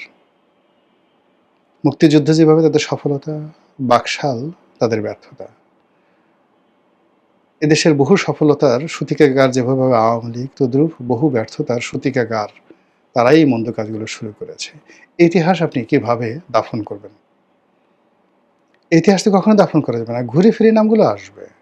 আপনি মেট্রো রেলকে কিভাবে দাফন করবেন বলেন? 300 ফিটকে আপনি কিভাবে দাফন করবেন? আপনি সেই রূপপুর পারমাণবিক কেন্দ্র, এটাকে কিভাবে দাফন করবেন? How it is possible? কি করে করবেন আপনি বলেন? ফলে অ্যাজ এ হোল এই যে স্বরাষ্ট্রমন্ত্রী যে কথাগুলো বলছেন, আলটিমেটলি এই কথাগুলো আওয়ামী লীগের পক্ষে চলে যাচ্ছে, এই কথাগুলো বিএনপির পক্ষে চলে যাচ্ছে, এই কথাগুলো ভারতের পক্ষে চলে যাচ্ছে। এবং তিনি যত বেশি অ্যাকশন দেখাবেন, এই সমস্ত ব্যাপারে যত নেতিবাচক কথাবার্তা বলবেন, ততই তাকে সবাই সালাউদ্দিন বলবে, ততই তাকে সবাই শিলং সালাউদ্দিন বলবে, ততই তাকে সবাই ভারতের এজেন্ট বলবে। এবং এটা তার কপাল খারাপ। তিনি বুদ্ধিমান মানুষ, সাহসী মানুষ, জীবনে সফলতা পেয়েছেন বহু ক্ষেত্রে। কাজেই এই সফলতার ক্ষেত্রে আমার কাছে মনে হচ্ছে যে তার দলের এই সেম কথাগুলো যদি আওয়ামী লীগ দাফন কাফন হয়েছে, এটা যদি গয়েশ্বর বাবু বলতেন, সবচেয়ে কম সমালোচনা হতো। এ ধরনের কথা যদি মির্জা আব্বাস বলতেন, ইভেন মির্জা ফখরুল সাহেব বলতেন, তাহলে ওটার একটা ইফেক্ট থাকতো। কিন্তু সালাউদ্দিন সাহেব যদি এই কথাগুলো বলেন, কোনো অবস্থাতেই এটা বিএনপির জন্য, আমাদের রাজনীতির কারোর জন্য এটা ভালো ফলাফল বয়ে নিয়ে আনবে না বিএনপির জন্য। দ্বিতীয়ত হলো যে যখন আপনি আওয়ামী লীগের চ্যাপ্টারটি ক্লোজ করতে চাচ্ছেন, ধরুন আপনার কথা, সালাউদ্দিন সাহেবের কথা আমি বিশ্বাস করলাম, বিশ্বাস করে আওয়ামী লীগকে ভুলে গেলাম যে আওয়ামী লীগ এখানে নো মোর, আমাদের দরকার নেই। এখন আমাদের প্রধান প্রতিদ্বন্দ্বী নাহিদ ইসলাম, শেখ হাসিনার পরিবর্তে নাহিদ ইসলাম। প্রধান প্রতিদ্বন্দ্বী আসিফ মাহমুদ, সজীব ভুঁইয়া, হাসনাত আবদুল্লাহ, সার্জিস আলম। এবং প্রধান রাজনৈতিক দল আগামীতে আমাদের ফাইট করতে হবে এনসিপির সঙ্গে, এবং এনসিপি আগামীতে সরকার গঠন করবে। এটা অপশন। আওয়ামী লীগ থাকা মানেই তো বিপ্লবের শক্তি হিসেবে 1 নম্বরে চলে আসবে এনসিপি। আচ্ছা, দ্বিতীয় যে শক্তি সেটা আসবে কারা? জামাত। তো জামাত দ্বিতীয় শক্তি। জামাতকে আমরা প্রথম শক্তি আমি এখানে বললাম না। এর কারণ হলো যে আজকে যে বিষয়টি নিয়ে সবাই টানাটানি করছে, টানাটানি করছে বিপ্লব নিয়ে, জুলাই আগস্ট বিপ্লব নিয়ে। বিএনপি টানাটানি করছে, জামাত টানাটানি করছে, কিন্তু সবাই জানে যে এটা এনসিপির সম্পত্তি। তো কাজেই এই বিপ্লবটি যদি সফল হয়, আওয়ামী লীগ যদি আসলে কবরে চলে যায়, তাহলে এই বিপ্লবের ফলে তো চলে গেল। বিএনপি বা জামাত তো আসলে আওয়ামী লীগের একটা পশম স্পর্শ করতে পারেনি। সালাউদ্দিন সাহেব থেকে শুরু করে অন্যান্য যে সমস্ত লোক বড় বড় কথাবার্তা বলছেন, তারা তো আওয়ামী লীগের জমানায় একটা উফ শব্দ করতে পারেননি। আমি এই জমানাতে যে কজন লোক খুব স্ট্রেট ফরওয়ার্ড হইতে কথাবার্তা বলছেন, বয়সে ছোট কিন্তু নির্ভেজাল কথাবার্তা বলছেন, আমজনতা পার্টির সভাপতি জনাব তারেক রহমান, যিনি বর্তমান প্রধানমন্ত্রী তারেক রহমান সাহেবের ঘনিষ্ঠ বন্ধু। তাকে বাংলাদেশের দ্বিতীয় তারেক রহমান হিসেবে অভিহিত করা যেতে পারে। তো আমজনতা পার্টির সভাপতি জনাব তারেক রহমান বিভিন্ন টকশোতে গিয়ে যে কথাগুলো বলছেন, এটাই হলো রিয়ালিটি, এটাই হলো বাস্তবতা। তিনি জুলাই নিয়ে যে কথা বলছেন, ৩২ নম্বর যে কথা বলছেন, আজকের বাংলাদেশ নিয়ে যে কথা বলছেন, তিনি পিনাকিকে নিয়ে যে কথা বলছেন, আমার দেশের মাহমুদুর রহমান জামাতকে নিয়ে যে কথাগুলো বলছেন, এটা হলো একেবারে বাস্তব। এর সে কোনো বাস্তব কথা নেই। আমার কাছে মনে হয় যে যদি নম্বর দিতে হয়, তাহলে ১ নম্বর বাংলাদেশে এই মুহূর্তে সত্যবাদী হিসেবে, নির্ভীক কথা হিসেবে এবং নির্ভেজাল কথা হিসেবে এই সাম্প্রতিক ২ বছর নিয়ে, এর আগের কথা বাদ, এই ২ বছর নিয়ে যারা সবচেয়ে স্ট্রেট ফরওয়ার্ড ওয়েতে কথাবার্তা বলছে, একদম নিরপেক্ষ, তার মধ্যে জনাব তারেক রহমান প্রধান, মানে আমজনতা পার্টির সভাপতি তারেক রহমান। তো যদি আপনি জুলাইকে মূল্যায়ন করতে চান, তাহলে এই তারেক রহমানের জন্যই আজকে বিএনপি ক্ষমতায়, প্রধানমন্ত্রী তারেক রহমান সাহেবের জন্য না। ইভেন তারেক রহমান সাহেব, যিনি আমজনতার সভাপতি, তিনি একটি সাক্ষাৎকারে বলেছেন যে বর্তমান হাসনাত, সার্জিস, অন্যান্য যারা আছেন, তারা প্রথমত আন্দোলন থেকে নিজেদেরকে প্রত্যাহার করে নিলেন, তারা ডিজিএফআইয়ের কবলে চলে গেলেন। তারা যেটা বললেন যে এখন যারা আন্দোলন করছে তারা সন্ত্রাসী, আমরা না। তো ওই প্রেক্ষিতে এই আমজনতার সভাপতি জনাব তারেক রহমান, তিনি আন্দোলনের নেতৃত্বে চলে এলেন এবং আস্তে আস্তে আস্তে আস্তে সাধারণ মানুষ সম্পৃক্ত হলো। এই যে সাধারণ মানুষ যে সম্পৃক্ত হলো, ঠিক সেই সময়টাতে বর্তমান প্রধানমন্ত্রী তারেক রহমান, তিনি এই যে এখন আমরা যাকে দ্বিতীয় তারেক রহমান বলছি, তাকে নিয়মিত ফোন করতেন, তাকে বিভিন্ন রকম উৎসাহ দিতেন, উদ্দীপনা দিতেন এবং কিছু টাকা পয়সাও দিতেন। এবং তারেক রহমান বলছেন যে ১ নম্বর তারেক, মানে প্রধানমন্ত্রী তারেক রহমান, উনি ওরকম ৪ লাখ ৫ লাখ টাকা দেননি, আমাকে ২০,০০০ ২৫,০০০ এরকম করে টাকা দিয়েছেন। তো এই যে দেখুন, এখন আপনি যদি সালাউদ্দিন সাহেব এই মুহূর্তে যদি সেই জুলাইকে আপহোল্ড করতে চান, যে এই জুলাই সব কিছু যারা আমাকে ক্ষমতা এনেছে, এই জুলাই সব কিছু যা শেখ হাসিনাকে কবর দিয়েছে, এই জুলাই সব কিছু যা কিনা আওয়ামী লীগের দাফন কাফন সম্পন্ন করেছেন, তাহলে নেক্সট প্রধানমন্ত্রী হবেন বাংলাদেশের জনতা দলের প্রধান জনাব তারেক রহমান। বিকল্প তারেক রহমান সাহেবের যে প্রতিদ্বন্দ্বী, তারেক রহমান সাহেব বলছেন যে আমি হলাম অরিজিনাল এই সময়টাতে, যারা এই সবাই যখন আন্দোলন থেকে চলে গেছে, সবাই যখন পিস টার্ন নিয়েছে, তখন আমি প্রথম এই বাঁশের লাঠি হাতে নিয়ে এই স্বাধীনতা ফিরিয়ে আনার জন্য, সার্বভৌমত্ব ফিরিয়ে আনার জন্য, দেশের মালিকানা ফিরিয়ে আনার জন্য সেই রামপুরাতে দাঁড়িয়েছিলাম। এটা সত্য কথা, ইতিহাসে সেগুলো দেখেন। তো তার সেই বিজয়টিকে পরবর্তীতে ডক্টর মোহাম্মদ ইউনূস, হাসনাত, সার্জিস এরা ছিনিয়ে নিয়েছে বলে তারেক রহমান সাহেব অভিযোগ করছেন। মানে তো সেই অভিযোগের ভিত্তিতে এখন বাংলাদেশে একটা পোলারাইজেশন হচ্ছে। দেখেন, আমি কিন্তু কখনো আমজনতা দলের তারেক রহমানকে নিয়ে এত ডিটেলস বলিনি, কিন্তু ব্যাপার হলো যে তিনি এখন মিডিয়ায় হটকেক, তাকে সবাই গ্রহণ করছে। এমনকি সে ৩২ নম্বর ভেঙেছে, বঙ্গভবন ভাঙতে গেছে, সিপিবির অফিস ভাঙতে গেছে, কিন্তু এই কাজগুলো যে তার অন্যায় হয়েছে সে এখন স্বীকার করছে। সে এখন জুলাই যোদ্ধা হিসেবে নিজেকে পরিচয় দিয়ে গর্ব অনুভব করছে না, এই কথাগুলো সে স্বীকার করছে। ফলে সত্যিকার অর্থে আমজনতা বলতে যা বোঝায়, সাধারণ জনতা বলতে যা বোঝায়, সেটি এখন আমজনতার দলের সভাপতি তারেক রহমান সেই পর্যায়ে চলে গেছে। এখন আপনি তাকে আম তারেক বলে আর ঠাট্টা করতে পারবেন না। যেখানে দেশের প্রধানমন্ত্রী লন্ডনে থেকে তাকে নিয়মিত টেলিফোন করতেন, এই যে এখন তো ক্ষমতায় আছে, সে তো অস্বীকার করতে পারবে না, ফোন করে আবার মাত্র ১,০২০ টাকা দিতেন। উনি বলতেন যে উনি আমার দিয়েছে ২০,০০০ টাকা, আর আমি নিজের আম বিক্রি করা টাকা দিয়ে 3 লাখ 4 লাখ টাকা দিয়ে এই আহত লোকদেরকে সাহায্য করেছি। বলেন তাহলে সেই জুলাই বিপ্লবের মূল মাস্টার মাইন্ড কে, সুবিধাভোগী কে? কাজেই এই জুলাইকে কেন্দ্র করে যদি আগামীতে পট পরিবর্তন হয়, নতুন কেউ ক্ষমতা আসে আদার দেন বিএনপি, তাহলে সালাউদ্দিন সাহেবরা আগামীতে যে পরাজিত হবেন এই জনাব দ্বিতীয় তারেক রহমান অথবা তার অপোনেন্ট যারা আছেন হাসনাত, সার্জিস, নাহিদ, এদের কাছে। এটা হলো রূঢ় বাস্তবতা।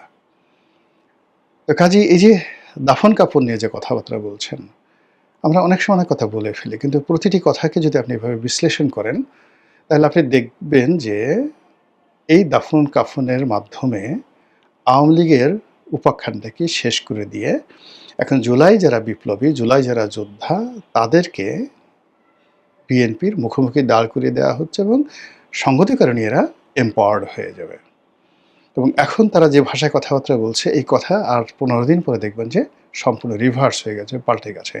এবং এদের সঙ্গে বহু, এমনকি এই যে জনাব তারেক রহমান আমজনতা দলের সভাপতি, এর সঙ্গে যদি আওয়ামী লীগের লোক, দলে দলে আওয়ামী লীগের লোক যোগদান করে, এর পিছনে যদি সবাই তারেক ভাই জিন্দাবাদ দেয়, এবং এখানে এর যত বেশি বলবে তারেক ভাই জিন্দাবাদ, তারেক ভাই জিন্দাবাদ, আমার নেতা তারেক রহমান, তারেক ভাই, ততই এটা প্রধানমন্ত্রীর জন্য, তারপর স্বরাষ্ট্রমন্ত্রীর জন্য কতটা অস্বস্তিকর হবে, কতটা অবমাননাকর হবে। একবার একটু চিন্তা করেন তো, যে মুখগুলো খুলে গেছে, আপনি তো মুখ বন্ধ করতে পারবেন না, সেই জিনিসগুলো হয়ে গেছে। ফলে এই যে মাদ্দা জিল্লুহুল আলী বলতে যাকে বোঝানো হয়, মানে প্রধানমন্ত্রীর ছায়া যার উপর আছেন স্বরাষ্ট্রমন্ত্রী, তিনি এই যে আওয়ামী লীগ নিয়ে যে সিদ্ধান্তগুলো দিচ্ছেন, এটা রাজনীতিতে কি রসায়ন তৈরি করছে, কি প্রতিক্রিয়া তৈরি করছে। তিনি যে আওয়ামী লীগের দাফনের ব্যবস্থা করছেন, কাফন করা হয়ে গেছে, জানাজা দিয়ে ফেলছেন, এই টোটাল জিনিসগুলো, তাও আবার দিল্লিতে, এটার কি প্রতিক্রিয়া হতে পারে রাজনৈতিক। সেকেন্ড থিং হলো জনগণের মধ্যে কি হতে পারে। মানে বাংলাদেশের 6 কোটি মানুষ আওয়ামী লীগ করে, তারা হয় এই সময়ের মধ্যে যারা বাংলাদেশে আছেন তারা আওয়ামী লীগ ত্যাগ করেছেন, বিএনপিতে যোগদান করেছেন, অথবা আমজনতা দলে যোগদান করেছেন। কাজেই বাংলাদেশে আওয়ামী লীগ নেই। আর যারা আওয়ামী লীগ ধারণ করেন তারা সবাই দিল্লিতে আছেন, কলকাতাতে আছেন, ভারতের মাটিতে আছেন। কাজেই ওই আওয়ামী লীগ আর ফিরে আসবে না, আওয়ামী লীগের রাজনৈতিকভাবে ওখানে রাজনীতি শেষ। এই তো সরল। কিন্তু ঘটনা কি তাই? ঘটনা তো তা নয়। তা যদি হয় তাহলে 23শে জুন আওয়ামী লীগের যেদিন প্রতিষ্ঠা বার্ষিকী, সেদিন সেনাবাহিনী নামালেন কেন? সেদিন আপনার আনসার বাহিনী ছিল না, বিজিবি ছিল না যেটা আপনার অধীন, বা পুলিশ বাহিনী ছিল না, তো তাদেরকে বাদে কেন আপনি সেনাবাহিনী নামালেন? এবং এখন আজকের এই সময়টা পর্যন্ত এখনও সেনাবাহিনী আপনি মাঠে রেখেছেন এই জুলাই মাসে। আপনি এই 15ই আগস্টকে নিয়ে আপনার কি ভয় হচ্ছে না এখন? আপনার যদি ভয় হয় তাহলে তো সে মরল না, সে তো মরেনি, আওয়ামী লীগ তো মরেনি, দাফন কাফন তো প্রশ্নই আসে না, বরং চিত হয়ে সে দাঁত ভেস্কি দিয়ে জিব্বা নাড়াচ্ছে। এবং একজন মরা মানুষ, আপনি যাকে মনে করছে একজন মরা মানুষ, ওই আগেই বললাম, একজন মরা মানুষ যদি চিত হয়ে শুয়ে আপনাকে ভেংসি কাটে, জিব্বা বের করে, কিংবা সেই তর্জনী উচিয়ে, পিনাকি ভট্টাচার্য যেইভাবে তার মানে তর্জনী উচিয়ে, আঙ্গুল উচিয়ে কী যেন একটা দেখাতে চায় বা করতে চায়, ওইরকম যদি কোনো আওয়ামী লীগের লোক যাকে আপনি মৃত মনে করছেন সে যদি আঙ্গুলটা এভাবে উচিয়ে ফেলে, তাহলে কেমন লাগবে বলেন তো? মনে হবে এটা ভৌতিক কাণ্ড না? বলে পুরো এই 6 কোটি মানুষকে আপনি একটা ভৌতিক জগতে পাঠিয়ে দিচ্ছেন। It's not the wise. Awami League should be reconciliated. এখানে রিকনসিলিয়েশন ছাড়া আমাদের রাজনীতির কোনো মুক্তি হবে না। কাজে এই ধরনের কথাবার্তা দলের জন্য, সরকারের জন্য, দেশের জন্য অবশ্যই কল্যাণ বয়ে আনবে না। আল্লাহ আমাদের সবাইকে হেদায়েত দান করুন। আসসালামু আলাইকুম রহমতুল্লাহি ওয়া বারাকাতুহু।